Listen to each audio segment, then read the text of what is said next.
Broadcasting from Charlotte, North Carolina, on Sports Byline USA, uniting sports fans everywhere. This is Unpacking It with Bryce Johnson. People want the authenticity, right? They want to know a little bit more. They don't want just the cliches. For the next hour, we will unpack sports, faith, and life with intriguing guests from the sports and entertainment world. I'm thankful that God has delivered me, and He's given me a mouthpiece to be able to, a platform as well to be able to share with different people. Bringing you high energy and thought-provoking sports talk with a purpose. When you're around somebody that has that joy and you can feel it and it's contagious. Every day I ask, what does God have in store for me, and how does He want to utilize me in this position that I hold? Now, from his mic to your ears, this is Bryce Johnson. Welcome to Unpacking It. I'm Bryce Johnson, and I'm excited to unpack sports, faith, and life with you today. We've got a really fun show loaded with football content, and stick around at the end of the show. We'll do our segment Unpack This about Patrick Mahomes succeeding with the Chiefs after waiting and watching last year. We'll also do our segment, I'm Convinced, about the Browns winning, the Steelers, what's going on with them, kickers, and a player retiring at halftime. Plus, our interview today will be with Rob Maadi. He's the author of the book, Birds of Prey, the story of the Philadelphia Eagles, faith, brotherhood, and Super Bowl. And he's got some great insight on that team and how important their faith was throughout the season and now with the return of Carson Wentz and the fact that they've started off the season 1-1. Nick Foles didn't look as good as he did in the Super Bowl. And so a lot of interesting dynamics on that team. And Rob shares just a cool story about that team last year. And a lot of those guys are still on this team and how important faith is to those key players on that roster. Check out our website, unpackingit.com. You can email me, Bryce@unpackingit.com. It's our third week here on Sports Byline USA, and we're just so thankful to be here, and I would love to hear from you, Bryce@unpackingit.com. Coming up, we're going to do our segment, I'm Convinced. We're just getting going. Glad you're here. Hope you're having a wonderful day. We'll be back. More sports, faith, and life coming up on Unpacking It with Bryce Johnson. Intriguing guests and inspiring conversations. This is Unpacking It with Bryce Johnson. Thanks so much for joining us today. We're a show that unpacks sports, faith, and life. And we love starting things off with a segment we call I'm Convinced. And this time of year, it's very NFL heavy. And it was another great week in the NFL and plenty of great storylines, intriguing teams that either look great or better than we expected. And it's just been wild so far to think that the Bucs are 2-0. And the Browns got a win on Thursday night. And so we start there. I'm convinced that the Cleveland Browns have the most loyal fan base in professional sports. And I'm so glad that they were able to celebrate their first win in 635 days. And the reason that I think they have such a loyal fan base is because they've been through so many difficult seasons, quarterback after quarterback, coach after coach, and they continue to show up to the stadium. They continue to watch games.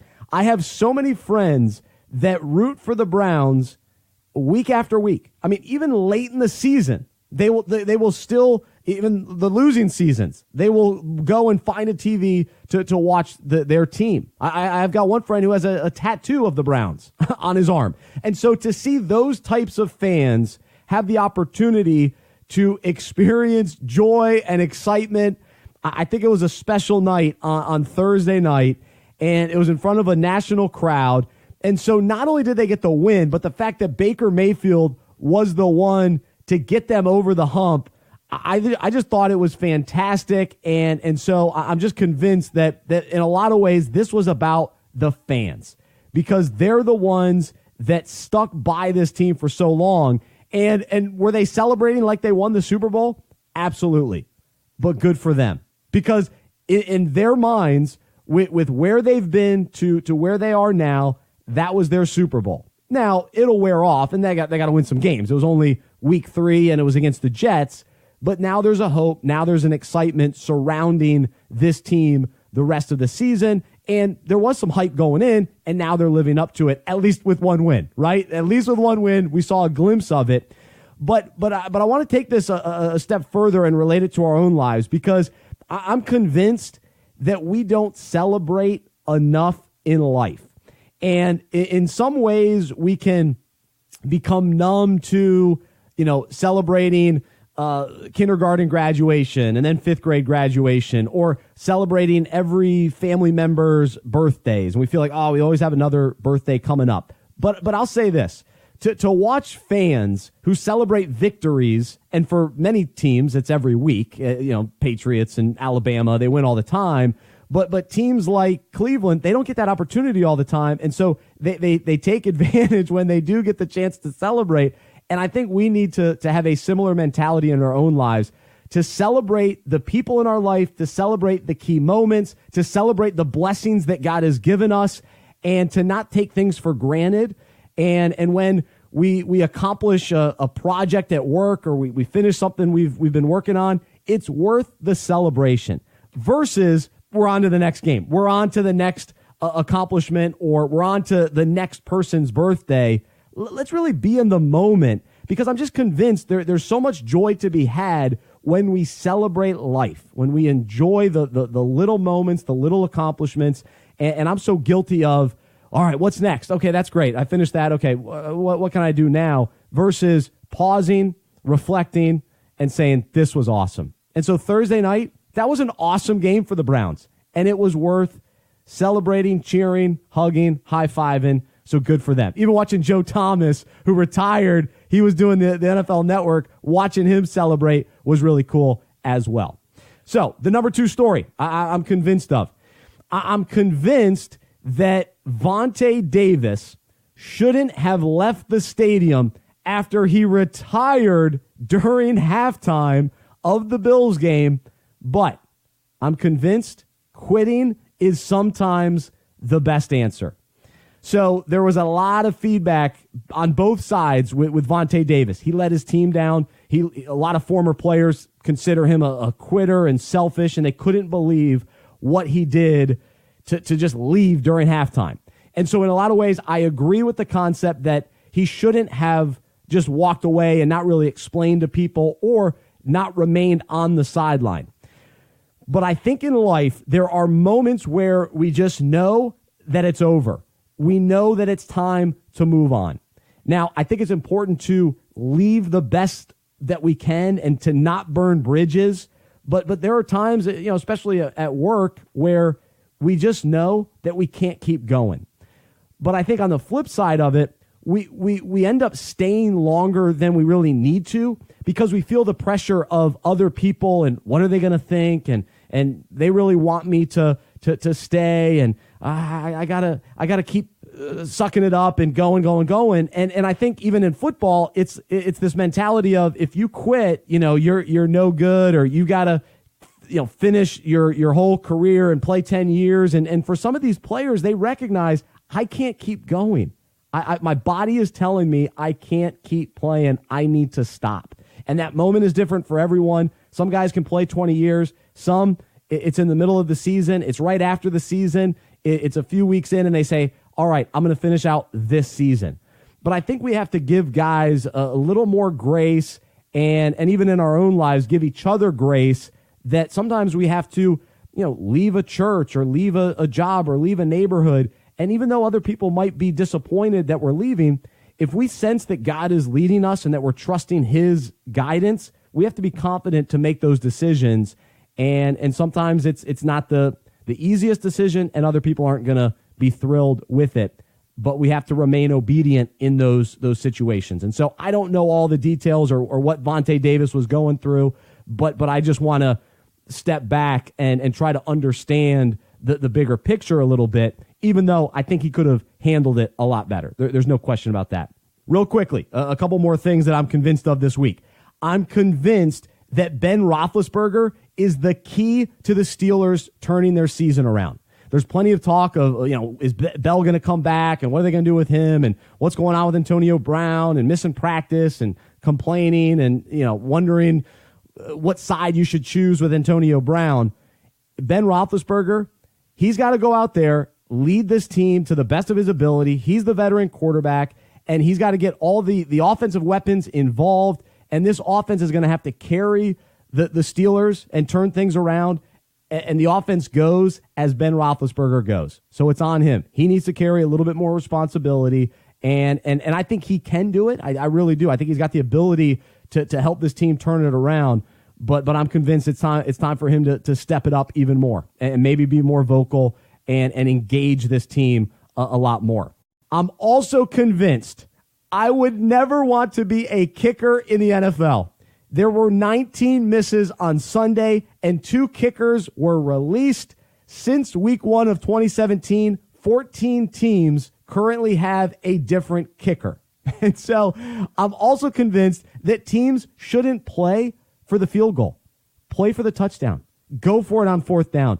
Go for it a lot often. The plays that you call, don't just settle for a field goal. Really go for it. And I think teams too often, they go, all right, yeah, we just need 3 here. And they kind of play conservative and safe. And then they go, all right, let's bring out the kicker. And what happens? He misses the kick. Whereas the offense was really moving. They're marching down the field. They're getting first downs. Receivers are open.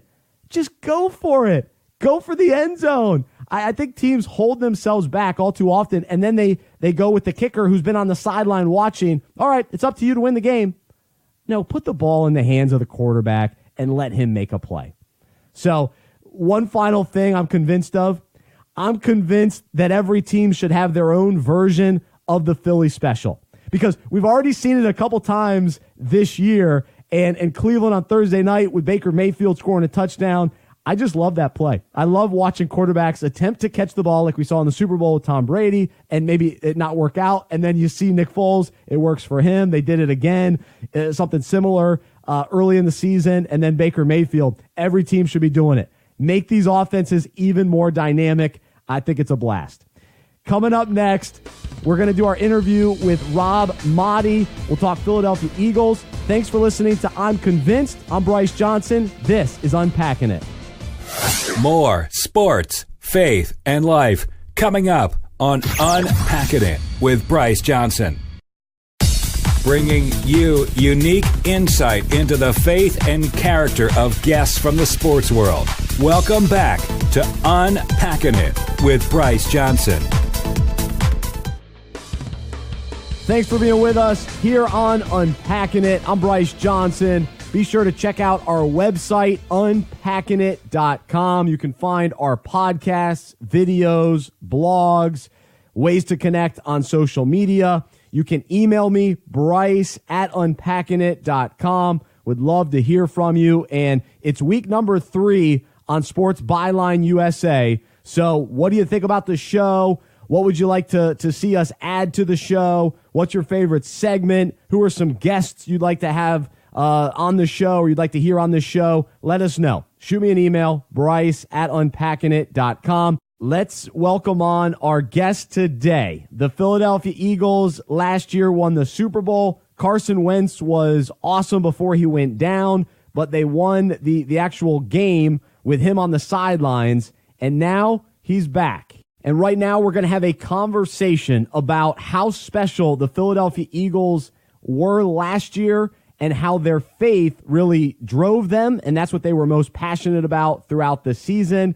And so our guest today is a best-selling author and a radio and television personality based in Philadelphia. He has covered local and national sports for nearly 20 years for the Associated Press. He has written or co-written 6 books, including his newest book, Birds of Prey, the story of the Philadelphia Eagles' faith, brotherhood, and Super Bowl victory. He is also the radio host of Faith on the Field, based in Philadelphia. I'm pleased to welcome Rob Maadi back to Unpacking It.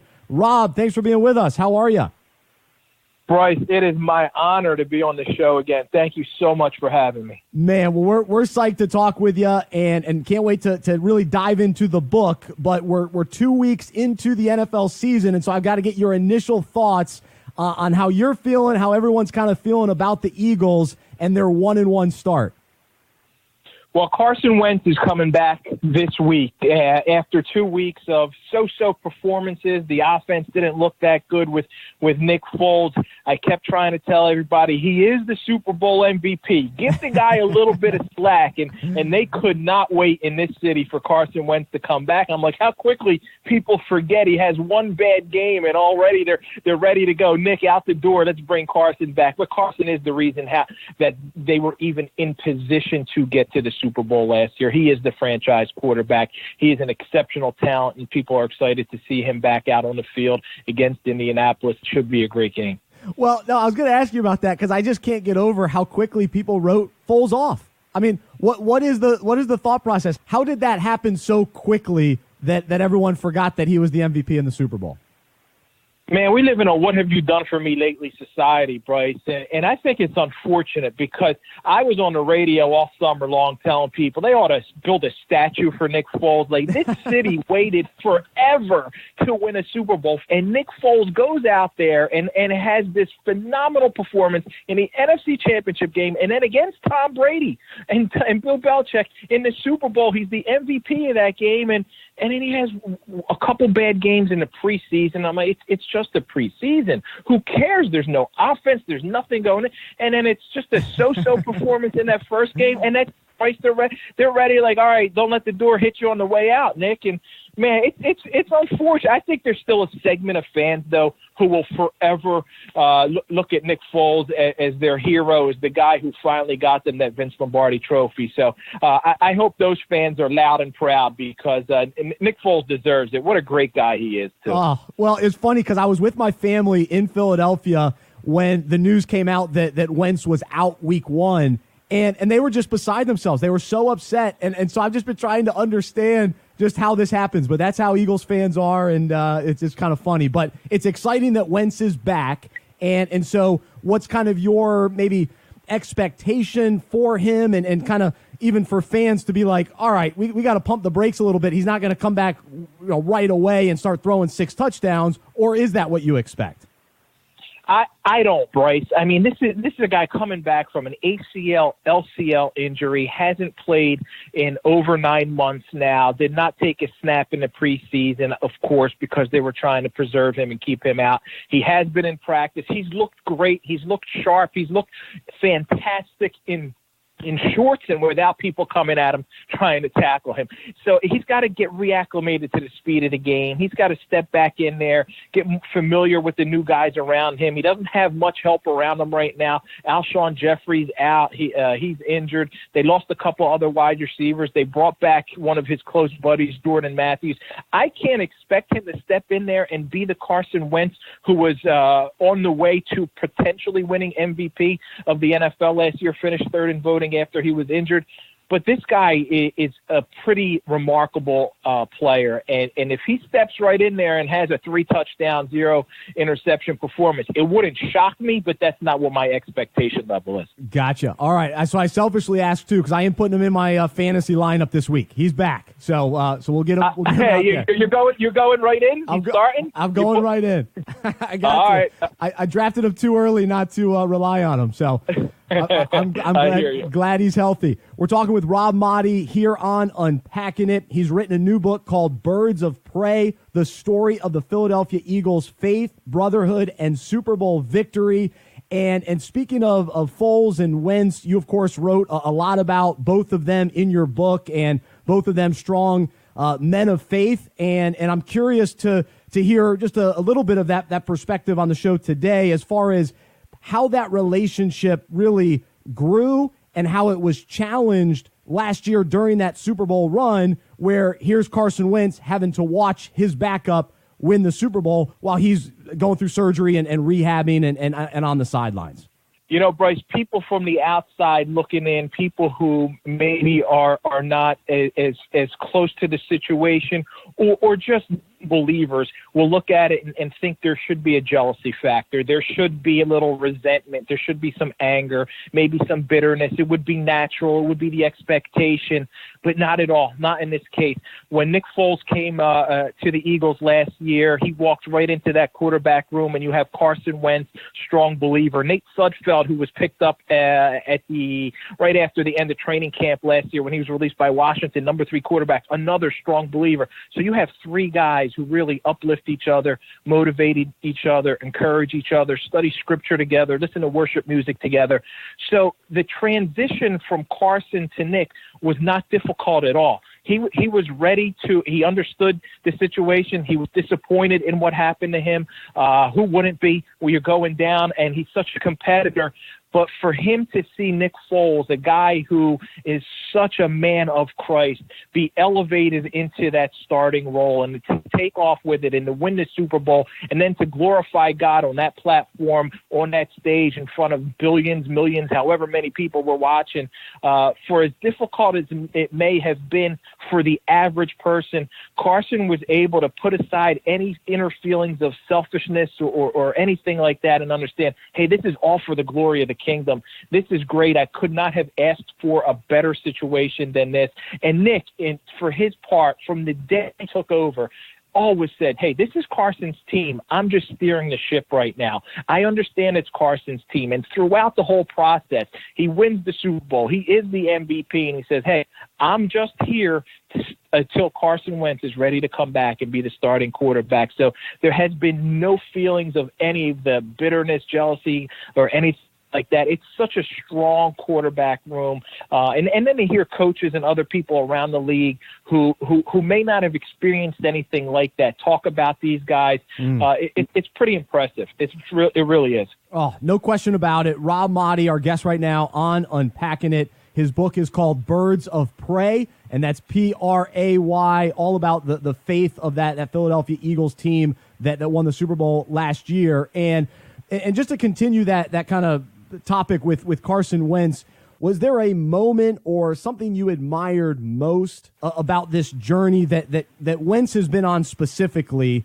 that here he is going through rehab and just behind the scenes recognizing that this is for God's glory, like you said, and him maybe speaking that, but was there something that really stood out to you that said, wow, this Wentz guy really gets it and he's the real deal?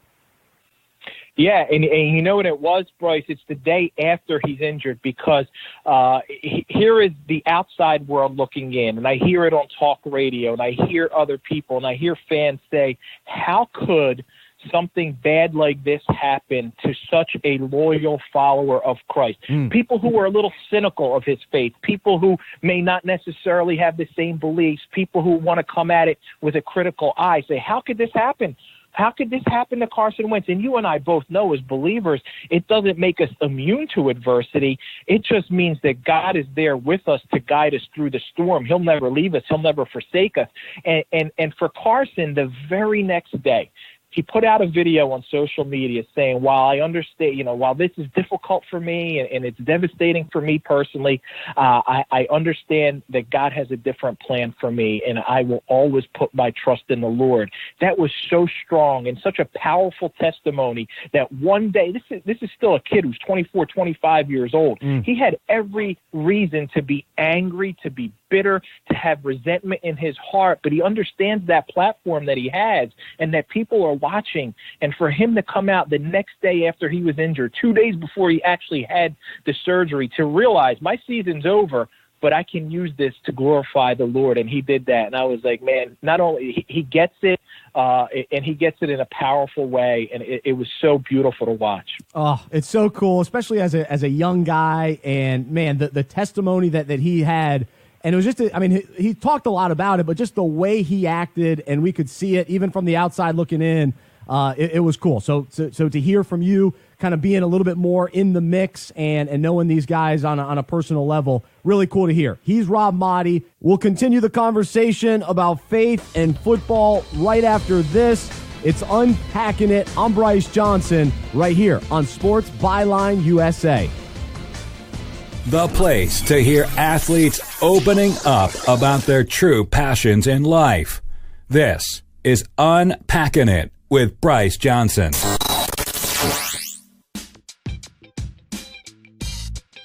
Fantasy football is the best. You compete with your friends and family all season long, and when you win, it's so exciting. I have won 2 rings myself, and as fun as fantasy football already is, what if we played with more purpose and meaning? Well, at Fantasy Football Fellowship, we created a way for you to have league meetings throughout the season to discuss how fantasy relates to our lives and the Bible. Each week, we have content, topics, and questions that allow fantasy owners to connect intentionally with each other and to God. We'll help your league have conversations about fantasy, faith, and life as you go from the draft to the championship.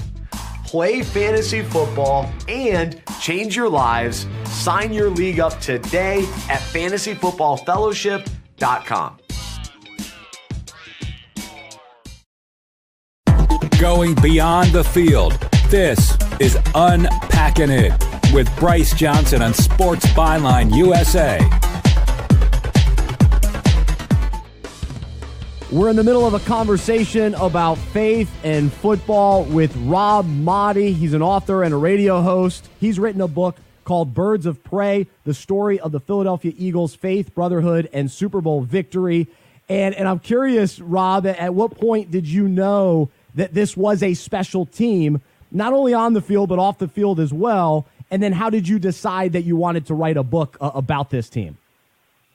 I knew this was a special group going back to 2016, and even though they were only 7-9 that year, they didn't have as much success on the field. But when they baptized 5 players in the cold tub at the team's practice facility on a Wednesday or Thursday evening in October, I knew that the seeds were being planted, that camaraderie was building, the bond was developing, and it was all centered on their love for Christ. And I said, this is a special group, and they're going to do great things. And I didn't know that they were going to win the Super Bowl, go from 7-9 to Super Bowl champions the next year. But as I was having different conversations with these guys, and because of the show that I host, Faith on the Field, and having different players on the show, even though we do it nationally and bring different players on, there was, of course, a core group of Eagles who were on my show. When they won that Super Bowl, it hit me that night. A few people were like, hey, you ought to do a book on this team. And I was like, yeah, you know, a lot of people are probably going to want to do books on the Eagles. And then maybe it might have been a day or two later, I was like, yeah, I should do a book on this team, but I don't want to do it from the football standpoint like most people will want to do it, because I don't think you could tell the real story of these Super Bowl champions without talking about the faith, that unique bond that many of them shared. And I've covered teams in Philly now for almost 20 years. I've never seen a locker room that was that united. I've never seen a brotherhood that strong, so special. I've never seen a team overcome so much adversity and become champions. And all of that is because of that bond they have, because they're all grounded and centered in their faith, and they share that. So once I was able to talk to my agent, put a proposal together, we knew that was the right way to go, and it all developed so quickly, and it's just been an incredible journey, man, and I'm blessed to be able to share it. Oh, it's so cool. The book is called Birds of Prey, the story of the Philadelphia Eagles' faith, brotherhood, and Super Bowl victory. He's Rob Maadi. You're listening to Unpacking It, and thanks so much for being with us today.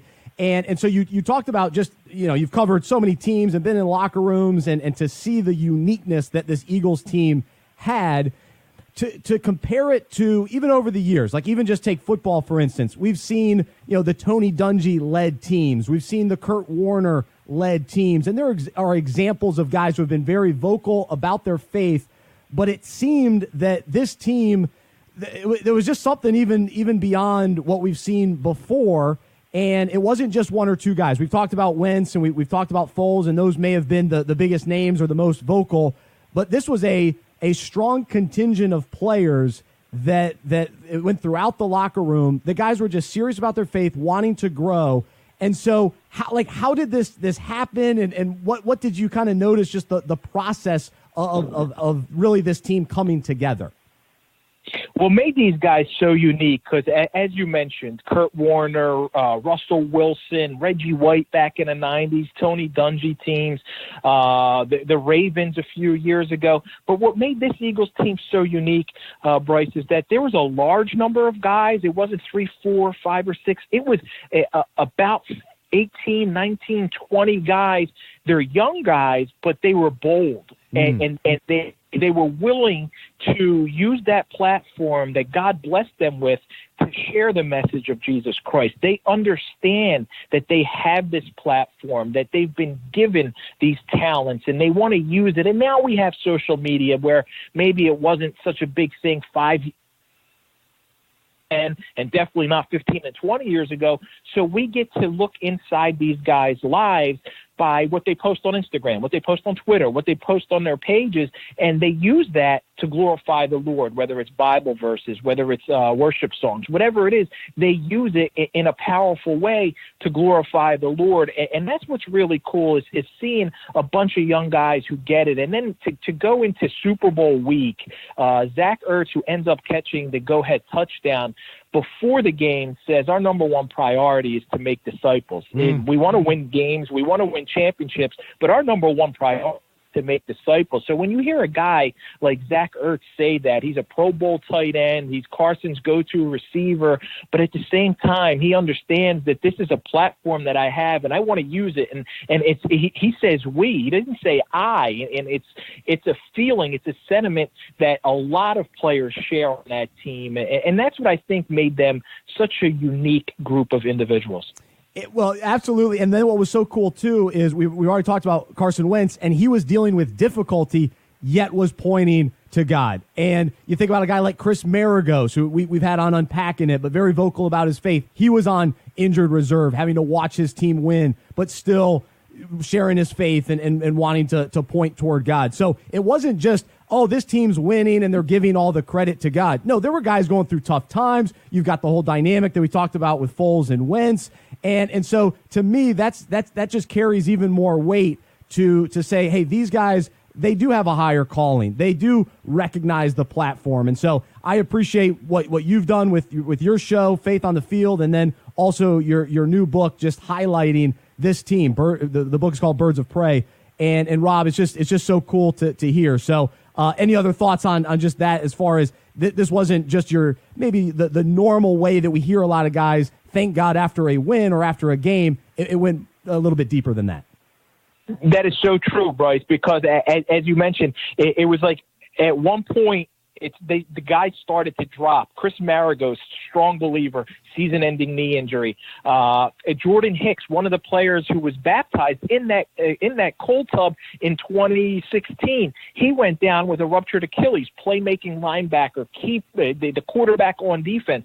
So they lose the captain on defense, they lose the captain on special teams, then they lose the captain on offense, Carson Wentz, and they were all part of that inner circle, all part of that little band of brothers in Christ there. So there came a point where after Carson went down, some of these guys were like, hey, what is happening here? What is going on here? One after another, one of our brothers is going down, and Pastor Ted Winsley, the team chaplain, gathers the guys around like, hey, look who's taking over, though. Here's Nick Foles. Here's the guy who used to lead the Bible study. Here's a guy who used to be the guy in this room leading everyone spiritually, and he went away for a while, and he was humbled and released and cut and traded and all that stuff, and now he's back, and that's when they started to realize, hey, God is still in this. Even though different components and different players on this team are going down, God has never left us. He's still in this, and he's anointed someone like Nick Foles to take over this team and to lift him up at this time. And that was it was such a beautiful thing to watch, and for them to understand that and be able to tell everyone out there that, hey, just because you're a believer, man, it doesn't mean you're immune to adversity. You're going to go through a storm in life, but if you have Jesus by your side, he will help you navigate that storm. He will never leave you.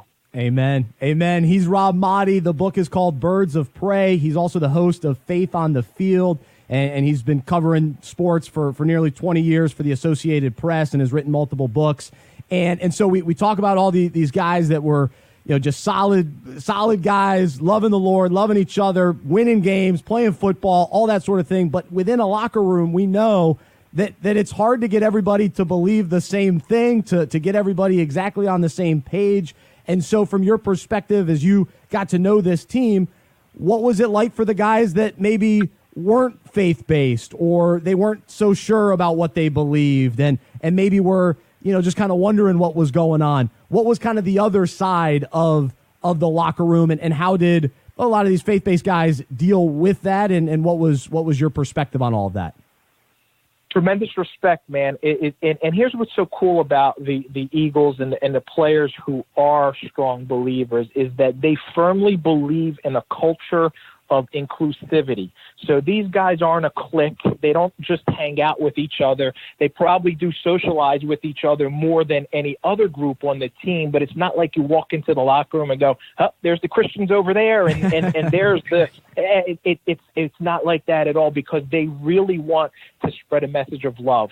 And what was Jesus about, man? He was about including everyone. He reached out to everyone, to the least of everyone. So that's what Jesus was all about. And they want to spread his love. And they do that in such a way where they're not over the top with their faith and they don't try and offend anyone. And it's cool because you have in a locker room, in a team setting, players spend a lot of time with their position groups and meetings and practicing and everything else.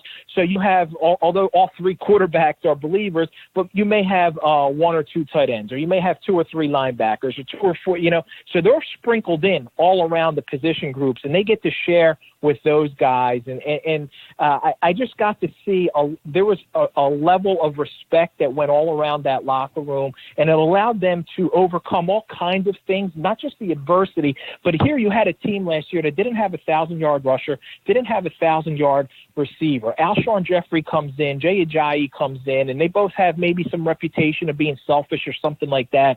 And they easily bought into a team-first approach.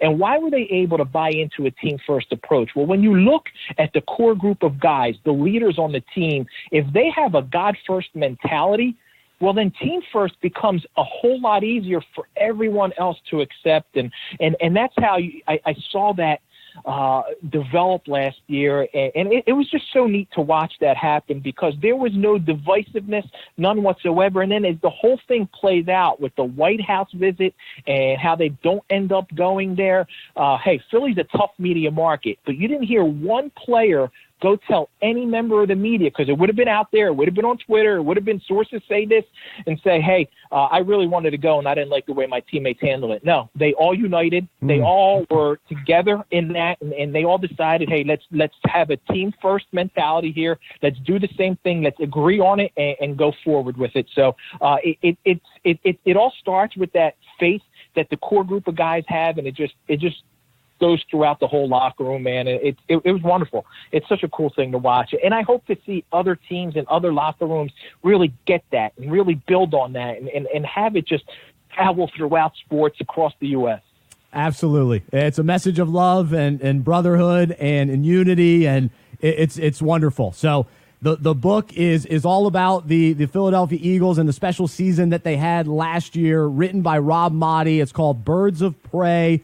And it goes a lot deeper into the faith of these players and how they handled adversity and how they ultimately ended up winning a Super Bowl, but were champions off the field as well. And so, Rob, man, it's great to catch up with you. And the final question is, how ready is this team to repeat? Do you see the same kind of hunger that you saw last year for them to get back there?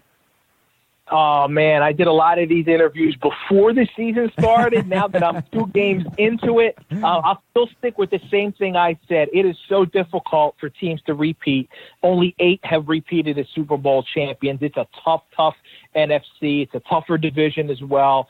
If there's a team built to do it, the Eagles can, and Carson wants that ring bad. He wants to be the guy hoisting that Vince Lombardi trophy.